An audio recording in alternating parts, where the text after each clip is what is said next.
Hello everyone, my name is Tifsra and welcome to this first episode of my new series with the American Civil War mod, Brothers vs. Brothers. And I'll just have to say, this is the old version. I know the Brothers vs. Brothers is about to get an update, but I think that is actually sometime in the future, not like right around the corner, as far as I'm aware anyway. So, we will be playing as the Union. And we will have campaign difficulty on normal, so the AI don't do anything crazy like changing provinces with other nations and like the British declaring war. I want this to be North versus South. And therefore, I'll have this on world domination, but the main goal is pretty simple. Capture the South. So let's jump in, shall we? And enjoy the music. This mod actually has pretty awesome music, I would say. I fairly enjoy it. But then again, I also love the Gettysburg movie, and a lot of the music and sound effects come from that movie, so kind of explains it. But anyway, what I will do to prevent any not too much crazy stuff happening immediately is just to go on and, well, firstly I'll actually get some trade agreements going, because that is going to be needed, very much so. Military alliance. Well, I'm just gonna declare war right away. So if you want to join me in that, well, go ahead. Let's see, United Provinces. And yeah, we have a lot of trade possible. Also, there's no naval vessels in this mod. You just have to be aware of that. So I can't blockade any southern ports, and they can't blockade me. So I really don't have to worry about my trade routes, which is nice, I must say.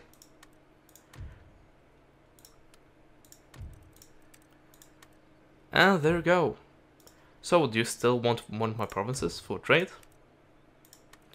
No. You're actually satisfied with the military alliance at this point.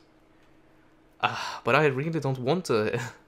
I don't want the military alliance. Just because, these guys might declare war on the south, and actually I don't want that. I know I am allied with, Venezuela. No, who am I allied with? These guys. So they might declare war, but then again, they're not neighbors. So anyway, let's go ahead right away and try to be historically accurate and declare war. So, war, sir. That's what we'll have. Also, actually I forgot about that. So if I just do this, and we get the trades. There we go. And then I don't call my allies, and the problem should be fixed. So, declare war, don't call my allies, and we are at war. So, this of course brings some of my provinces dangerously undefended, I would say. Of course, the border states are really what's most at risk, obviously. So, Missouri, Kansas, and especially Kentucky being this close. And I have lost Kentucky several times when I've played campaigns. So I know that that'll probably happen. And of course Washington DC. But of course we have to try to stop that from happening. Recruit a lot of Union militia. Thankfully we actually start with a lot of money. And also, now we have a lot of trade going. Downside is, we don't have any troops. We just have garrisons. So let's try to fix that. Let's see, we want some artillery. And also some Suavis. We can also build out the infrastructure. It helps quite a bit. It helps decently, I would say.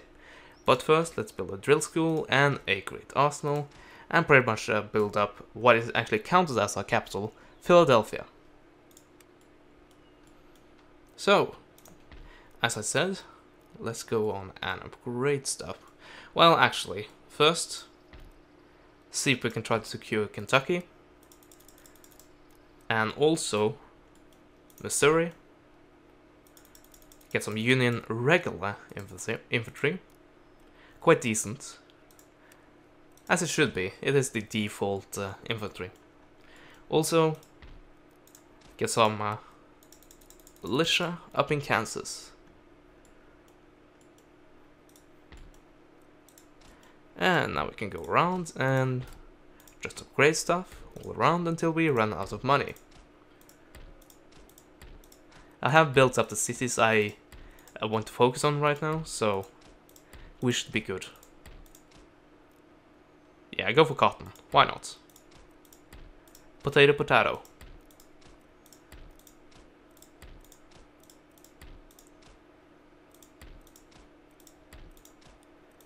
And, come on. There we go. We are out of money. So, let's end the turn and see what the Confederates do. Not that much, actually. So, let's just go ahead and do what we do best. Build ourselves some armies. For Crown and Country, yeah. Some of the sounds are, well, they should be altered, but then again, what can you do? At least I can't do too much about that. Okay, Union Colored Infantry. They actually are better trained than the Suaves. I'll grab a few of them then. And apparently I reached the limit. Also, why not more militia? Well, I know why not. They are not particularly good, a good fighting troop, but yeah, they'll do. So, increase Massachusetts. I actually don't have use for these, just because, as you can see here, you lack the technology tree. Basically because technology didn't, well, that is halfway true, but it didn't really advance that much in these 4 years that the war actually took place. I would say the biggest step forward was the Gatling guns being available, but that was by the end of the war, and also they can be recruited by the highest ordnance factory, or artillery plant, or whatever you should call it. So the point was I can actually demolish this, because I don't need it. Because I can't. So, just start upgrading the cities in case we need them. Yeah, you can be a state house. We don't really need that much military all the way up there. And yeah, pretty much the same up here. Not really a place which needs that many military units just yet, but Kansas does. And, as I said previously, Kentucky also needs them. Quite a lot, actually. And let's see what we can build up in Missouri. Or we can afford. So there we go, we are building up a solid army. And we might be able to grab Fredericksburg. Oh, Richmond. I'm sorry. Pretty soon. We'll see. So we're gathering up our army in Washington DC, ready to head down to Richmond, Virginia.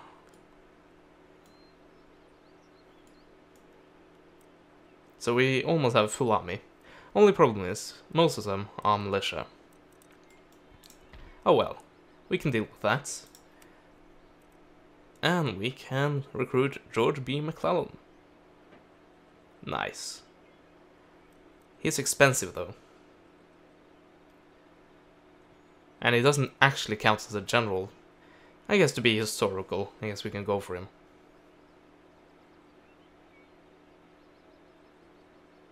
Yeah, why not? Just grab him. Well, yeah, we can afford him, as you can see. That's pretty clear. Grab a few more artillery pieces, and we should be good to go. How are you doing? build that, and some dragoons to be recruited. And I'm gonna go on an upgrading spree and just improve the infrastructure.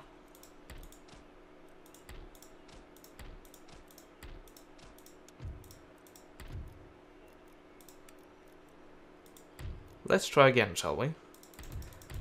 Because that wasn't everything. I'm pretty confident. Okay, I can't actually upgrade anymore. Oh well. So, end the turn and see what the Confederates do. Not that much, but then again, the kind of main objective was to defend the Confederate States, and well, they did go on some attacks up in Pennsylvania, but those were really to force the North to sign a peace treaty by threatening Washington. So, we now have our general, and we also have a lot of artillery. So, I think we'll leave the militia back here, and just defend and bring out... I think that was the exact opposite of what I wanted. No, it was actually correct. It just stayed here in Washington, D.C. There we go. And what do we need? Infantry? Yeah, some infantry. We have a lot of cavalry. And I haven't built that yet, so they have to be recruited here. Also, I can now get better artillery. But this army is pretty loaded when it comes to artillery right now, so I believe we are good. So, get some more Suaves. They're better than volunteer infantry. And we are good to go right there. Once again, upgrade the infrastructure, so we can move around slightly faster. Only slightly. But then again, every turn is a month, if I'm not mistaken. So the movement rate of the armies, they have been decreased. And for a good reason, I would say. So we can now join these guys up. And we have a full army ready to attack Richmond. And as you can see, there have been some defenders raised. And knowing the South correctly, they will bring up some pretty decent armies pretty soon. For the time being, I can only recruit militia. Let's see if we can fix that eventually. And here I can actually recruit a bunch of stuff. So, what do my army consist of? A lot of regular infantry, which is good. One volunteer, which is okay, I guess. And there we go, 24 pounders. Or 32 pounders, as it says up here. Behind the one sign, you can see it right there to the left now. I think the 32 is correct, but I'm not entirely sure. They're either 42 pounder or they are 32 pounder. So, get a lot of artillery, and also some regulars, and maybe eventually some cavalry. Maybe. Yeah, as you can see, they are building up right here towards Jackson, Mississippi. And we might expect an attack here pretty soon. Remember, I can always see that far into these territories.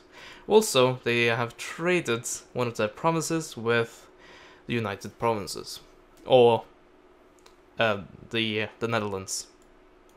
So that's weird. But I guess I'll have to go to war against the Netherlands to meet my objectives. But I'm willing to do that.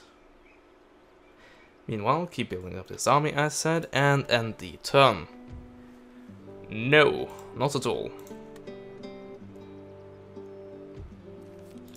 And there we go. So, we are in range of Richmond, and we'll actually be able to... Well, not guaranteed, but we'll probably be able to capture it this turn. So I will get to show you a battle. And man, are they destructive. So, here we are on the battlefield. So we have all of our artillery. Set them up. We'll actually do like this, this, and then group them up. I guess move them slightly over to this side, so they're not firing into trees. That might be a good idea. You can see the range here is looking pretty decent. And then we have cavalry. We can have them over here. And the other ones over on this flank. And then we take the Suaves and the Union Colored Infantry. And pretty much do like that. Actually, we'll do it more like this.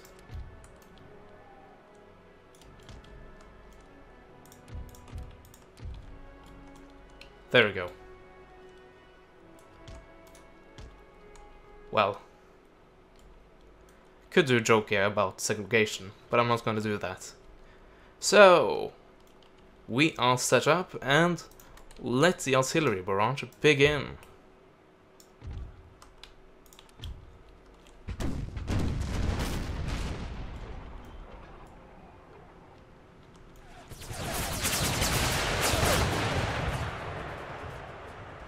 Yeah, the artillery in this mod is brutal.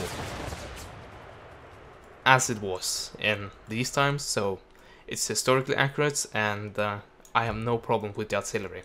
Of course, the south also has the same artillery available to them, so this, I wouldn't say this is unfair. Of course it is in this battle, but then again, remember, this is war. War is unfair. And every advantage you want to have on your enemy, you pretty much want to grab that.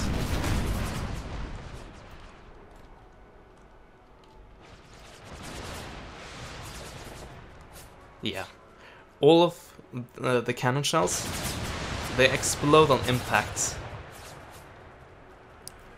And shoot out shrapnel shells. And as you can see, they are pretty devastating.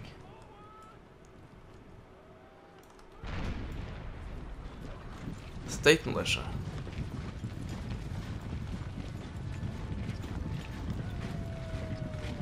So a big plus for this mod is that the units, they look good. Also they sound good.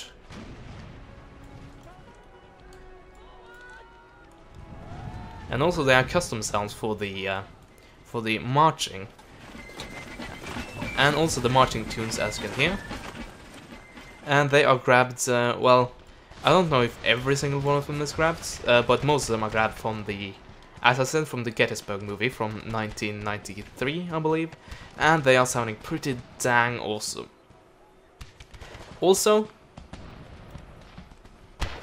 this is how the regiments actually fight. They fire off, well, I believe it's the first 4 ranks. They fire when they can, and they pretty much just do that. They fire at will. And because the rifles are so darn accurate, it chews up the other ranks pretty quickly. So these guys, they might have been hit by an artillery shell or two, but they are already down to 150 men, less than half of what they had. We can actually seize the advantage here and just push up, because we have how many? 4 regiments against, well, now we have 4 against 0, so we're definitely winning there. So bring these guys down and get ready to face the regular infantry with the uniforms you should expect. And some varied caps. Also, these guys have plugged their bayonets. As far as I'm aware, you don't actually have the ring bayonets here.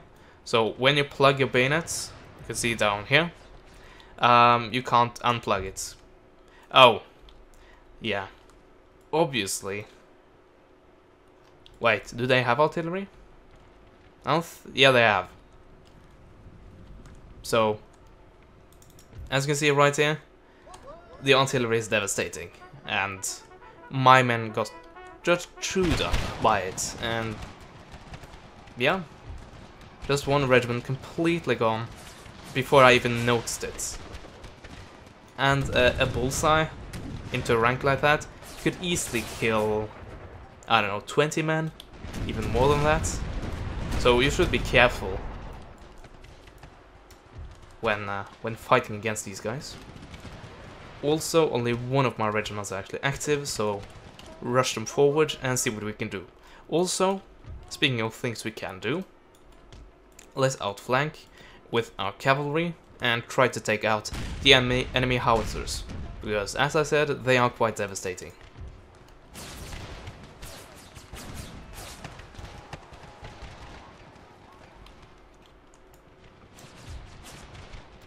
So, there we go.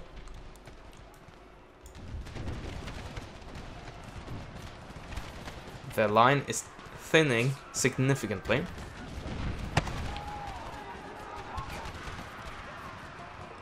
And it's militia, so they are holding out actually quite long for being militia. But now their time is up, and they are pretty much out of it. So rush the cavalry forward.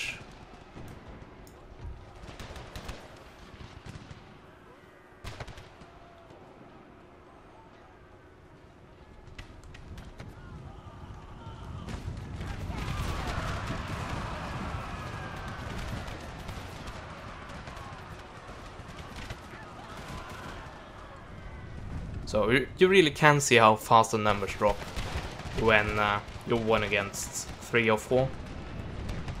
You really need to be on equal or higher number to advance on an enemy position. So, our cavalry. Our general is actually up here, doing very little. Of course, that's what generals should do, so I don't blame him. But we are getting reinforcements from Washington, I believe. Union Militia. Which is great, but I don't think you are needed. I think we have won this battle pretty much without you.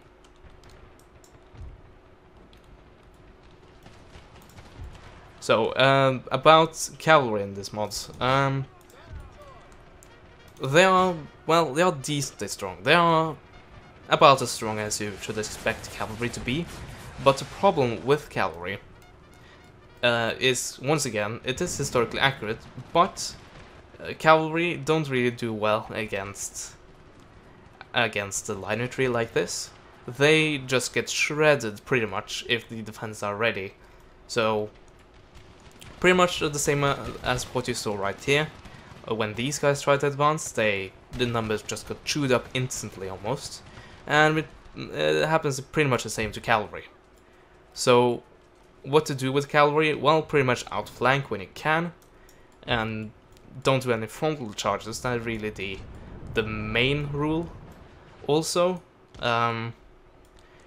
use them to try to get the enemy out of position and facing away from your men. That might be of help to you. And once again, that is accurate.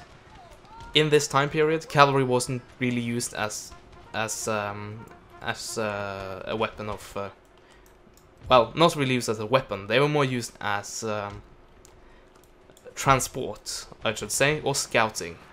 Scouting, of course, finding out where the enemy are on the battlefield, and transport. By that I mean that they used the horses to get into position from where they could fire.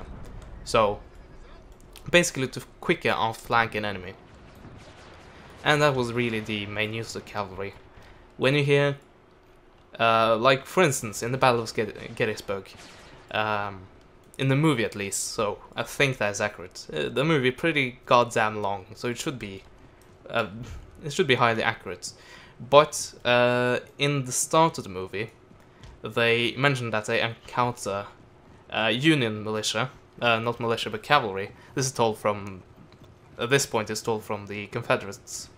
And they say, well, you see that they encounter enemy cavalry, and you see them dismount, and pretty much you see them fight like regular soldiers, just dismounted. So there's that. The horses are, once again, only used as transport for the troops. Actually, let's see, are these the correct types? Yes, these are dragoons, so if I want them to, I can actually show you this. So, stop the charge. And, okay, you guys can go and charge these guys. But stop the charge and dismount. And now I have dismounted dragoons.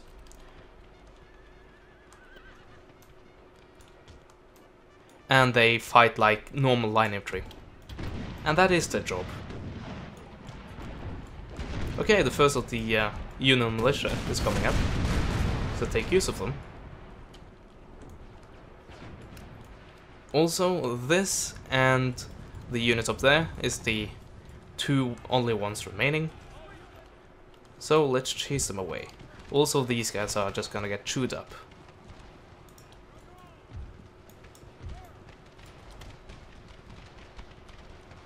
And there they go.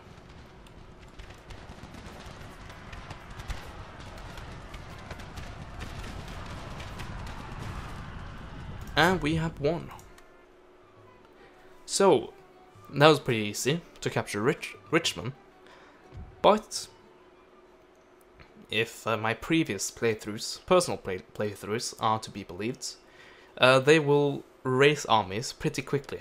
And some of them they will definitely challenge me. That consisted of a lot of militia, and also they didn't have as much artillery as I had, so that's really why they lost.